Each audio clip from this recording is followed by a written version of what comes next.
Do Pai, do Filho e do Espírito Santo. Amém.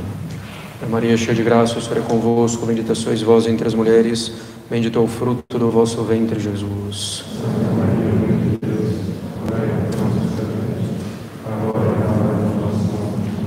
Vem sentar-se. Bom, para aqueles que compraram ontem os cordões de São José, então eu farei a bênção aqui mesmo na sacristia após a missa. Depois serão disponibilizados no salão da capela, então já com o nome de cada um, na quantidade que comprou e deixou na lojinha. Os cordões já estão esgotados, nós providenciaremos mais, então nessa boa devoção a São José. Caros católicos, nós temos hoje essa passagem do Evangelho que sempre nos remete à virtude da prudência e aos vícios opostos à prudência. E hoje vamos tratar justamente da prudência da carne e da astúcia, e como ela se faz, como esses vícios se fazem bastante presentes na nossa vida, na vida dos católicos, se não somos vigilantes. O administrador infiel da parábola de hoje claramente pratica uma prudência da carne e a pratica por meio de astúcia. A prudência da carne, também chamada de prudência do mundo, é um vício que se assemelha à prudência em alguns aspectos, mas que se opõe, claro, à virtude da prudência. A prudência da carne é considerar os bens desse mundo, ou algum bem desse mundo, como o fim último de nossa vida, nos desviando assim do nosso verdadeiro fim último, que é Deus e a conformidade com a vontade dele. A prudência da carne dispõe os meios aptos para um fim indevido, contrariamente à prudência, que dispõe os meios devidos, lícitos, para um fim também lícito, para um fim também bom. A prudência faz que ordenemos as nossas ações devidamente, habilmente, em vista de um fim que está sempre subordinado ao fim último. Ou seja, a prudência não se opõe jamais à nossa união com Deus. A prudência sempre ordena os nossos atos de forma que nos mantenha na graça divina e de forma que cresçamos nessa graça divina. A prudência da carne, ao contrário, é a prudência que se opõe ao fim último, que se opõe a Deus. A prudência da carne vai me fazer ordenar os meus atos sem que eu considere Deus, mas considerando somente aspectos desse mundo, considerando somente aquilo que de alguma forma me agrada. Pela prudência da carne, buscamos então um fim desordenado, um fim que não está subordinado a Deus. Contrário à prudência, nós temos também o vício da astúcia, que é buscar um fim pelos meios indevidos, ou seja, com enganos de palavras ou com enganos por atos. A astúcia praticada com palavras se chama dolo e aquela praticada com ato se chama fraude. Claro, estamos falando aqui em moral católica e não em direito civil ou penal. Ora, o administrador infiel da parábola pratica os dois vícios, prudência da carne e astúcia. E pratica a astúcia tanto com argumentos quanto por ações. Ele mente, falsifica documentos, utiliza esses meios indevidos em vista de obter bens materiais que não cabem a ele.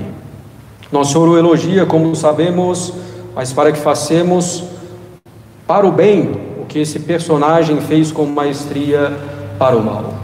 Nosso Senhor quer que sejamos extremamente prudentes, ou seja, que utilizemos os meios devidos para chegarmos ao fim último, que é a união com Ele mesmo. Sem astúcia, mas com simplicidade, com inteligência, com sagacidade, mas sem qualquer engano ou duplicidade. Lembremos ainda de que a prudência nada tem a ver com medo, com a cautela. A prudência considera os meios aptos para que cheguemos a um bom objetivo, sempre subordinado a Deus, nosso objetivo final. Nós, caros católicos, podemos muitas vezes nos deixar levar pela prudência da carne, procurando um fim devido contrário à nossa união a Deus, mas que satisfaz a nossa carne, o nosso orgulho ou a nossa cobiça pelos bens desse mundo. Sim, caros católicos, nós facilmente sabemos dispor os meios para agradar as nossas paixões desordenadas, para agradar a nossa sensibilidade de modo contrário a Deus e ao nosso verdadeiro bem. Sim, facilmente nos organizamos, fazemos sacrifícios e renúncias, traçamos planos e estratégias de curto, médio e longo prazo e perseveramos com afinco para satisfazer as nossas inclinações. Essa prudência da carne nos leva às vezes a esconder algumas coisas de quem deveria saber delas em dada situação, como por exemplo familiares, autoridades civis ou eclesiásticas. Essa prudência da carne nos leva a favorecer e até mesmo a forjar situações que nos ajudem a alcançar o que simplesmente desejamos. Essa prudência da carne vai nos levar a criar pretextos para fazermos o que nos agrada e vai nos fazer distorcer a aplicação dos princípios. Essa prudência da carne vai constantemente nos fazer pensar que nosso caso é uma exceção, que nosso caso é diferente, e por isso eu posso fazer exatamente do jeito que eu quero, embora eu saiba que não é o jeito que Deus quer, nem que meus legítimos superiores eventualmente querem. Essa prudência da carne me faz muitas vezes considerar que ninguém entende a minha situação específica. Assim, não considero conselhos, não considero situações passadas semelhantes de outras pessoas ou situações semelhantes passadas na minha própria vida. É por esses meios que as pessoas caem, por exemplo, na intemperança, no comer e no beber, e caem na frequentação de locais ou de eventos que são ocasiões de pecado. É muitas vezes por esses meios que as pessoas caem em pecados contra a castidade. Esquecemos, com essa prudência da carne, que o verdadeiramente agradável, o verdadeiramente bom é a união com Deus. A prudência da carne nos leva também a buscar os bens materiais desse mundo de um modo desordenado, colocando-os como o fim último de minha vida. Assim, a pessoa faz esforços quase sobre-humanos para conseguir tal emprego, para fechar tal negócio, para conseguir tal carro, tal celular, computador, roupa, viagem, que seja. A pessoa dedica a sua vida a garantir uma vida confortável. Sabe se organizar, fazer renúncias, canalizar todas as suas forças para aquilo, dispondo todos os meios para isso, mas se esquece de ordenar tudo isso para Deus. E se esquece, muitas vezes, do próprio Deus. Buscando os bens materiais dessa maneira desordenada, esquece as suas orações, esquece o recolhimento, esquece de elevar a alma a Deus, esquece de pedir a ajuda dele, a não ser para que consiga os bens materiais que deseja. E esquecida assim a alma de Deus, começa muitas vezes a buscar esses bens materiais por meios astuciosos, com enganos de palavras e de ações para tirar maior proveito. E esse desejo não tem fim. Quanto mais se possuem desordenadamente bens materiais, mais se quer tê-los.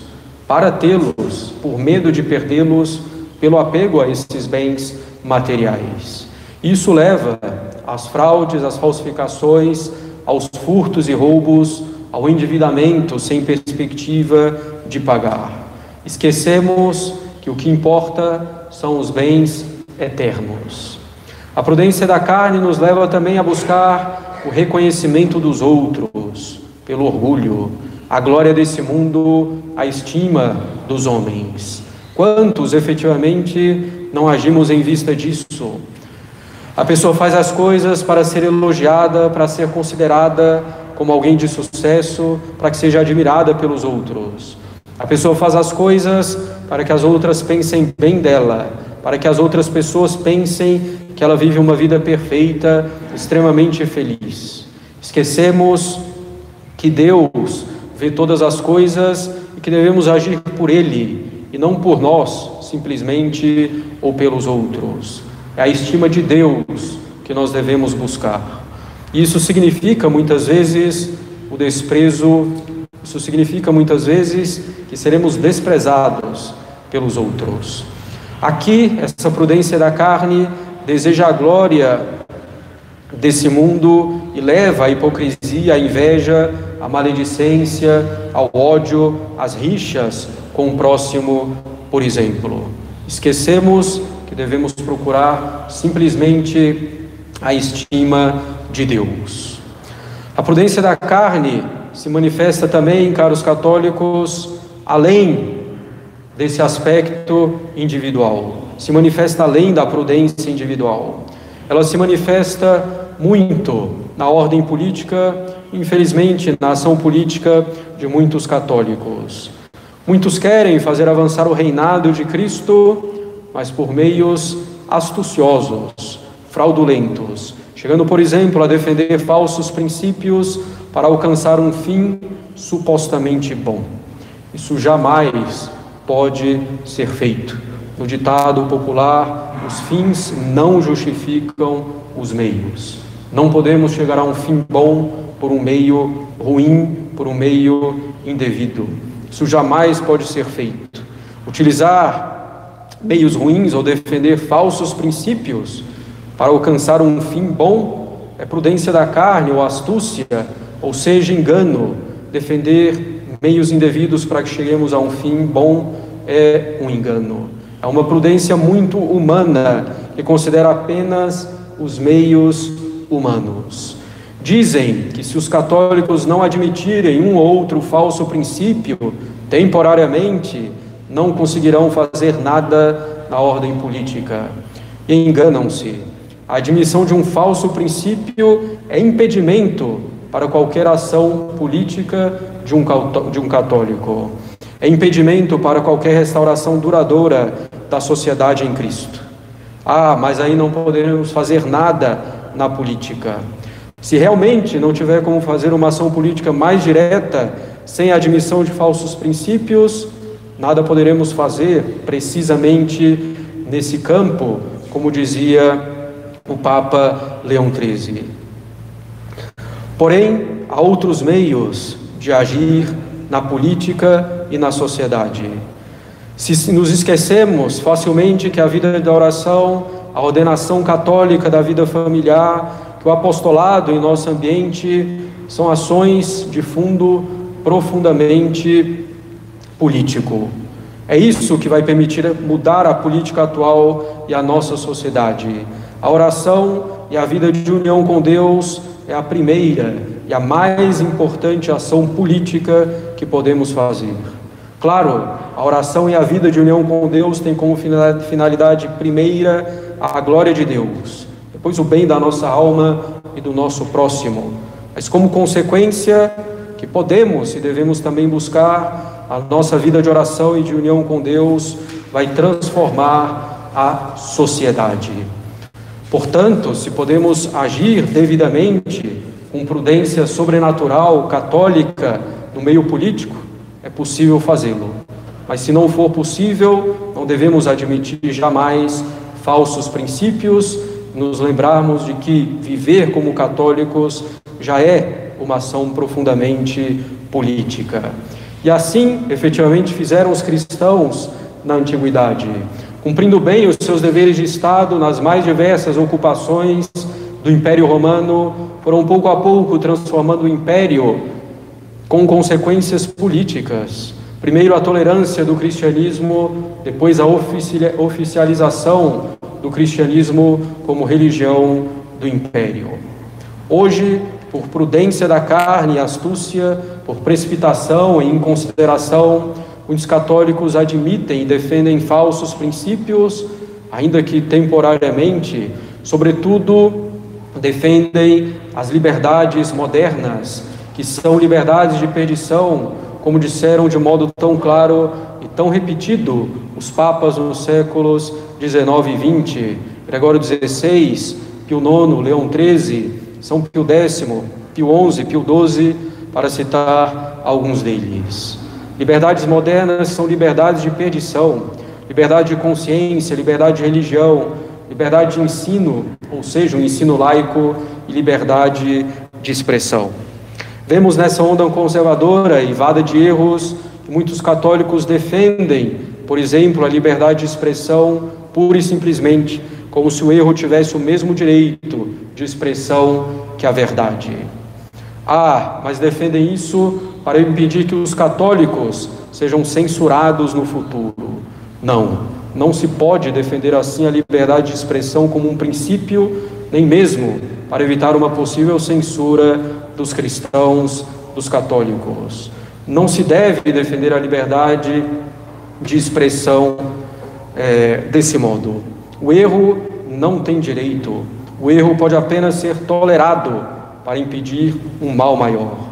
Os mártires da antiguidade não defendiam a liberdade de todas as religiões no Império para que então pudessem ter a liberdade de praticar o cristianismo.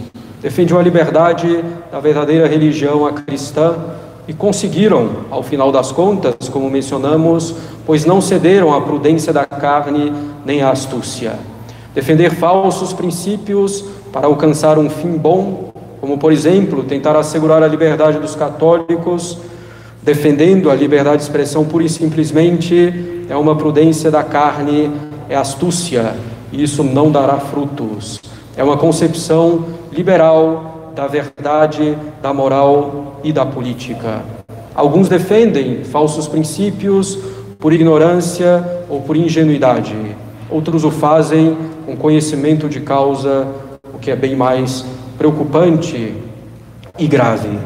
Sejamos, portanto, caros católicos, prudentes na ordenação de nossa vida individual, prudentes na ordenação de nossa vida familiar, sobretudo se temos responsabilidade sobre a nossa família, e sejamos prudentes também em nossa ação política.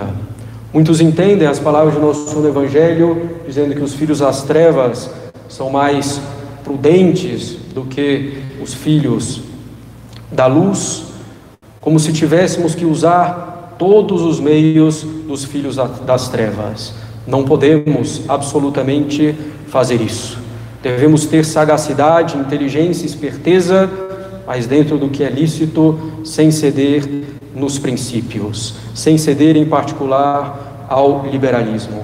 Se não tivermos, caros católicos, essa clareza e essa firmeza, a clareza quanto aos princípios e a firmeza na adesão a eles, não sairemos do lugar. Seremos como alguém num ringue de patinação de gelo que quer correr com um sapato de sola de madeira. Não sairemos do lugar e vamos cair muitas e muitas vezes.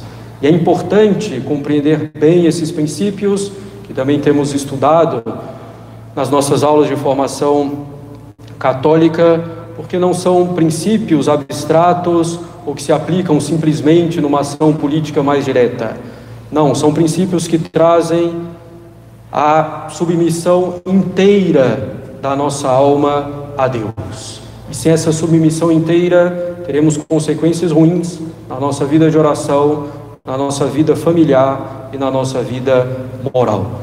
Sejamos, portanto, prudentes na ordenação de nossa vida individual, na ordenação de nossa vida familiar e na nossa ação política, como for possível fazê-la. Em nome do Pai, do Filho e do Espírito Santo. Amém.